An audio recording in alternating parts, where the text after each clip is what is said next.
نماز کی اہمیت۔ بسم اللہ الرحمن الرحیم۔ حضرت ابن عمر رضی اللہ تعالی عنہ سے روایت ہے کہ رسول اللہ صلی اللہ علیہ وسلم نے فرمایا کہ جس میں امانت نہیں اس میں ایمان نہیں، اور جس کی طہارت نہیں اس کی نماز کالعدم ہے، اور جس کی نماز نہیں اس کا دین بھی نہیں۔ دین میں نماز کا وہی مقام ہے جو جسم کے اندر سر کا ہے۔ طبرانی۔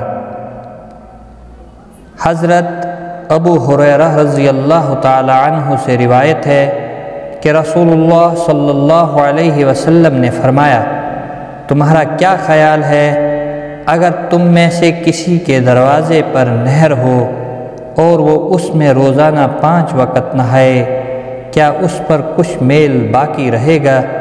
صحابہ رضی اللہ تعالی عنہ نے عرض کیا، نہیں رہے گا۔ آپ صلی اللہ علیہ وسلم نے فرمایا، یہی مثال ہے 5 وقتہ نمازوں کی، اللہ تعالی ان کے ذریعے سے خطائیں معاف کرتا ہے۔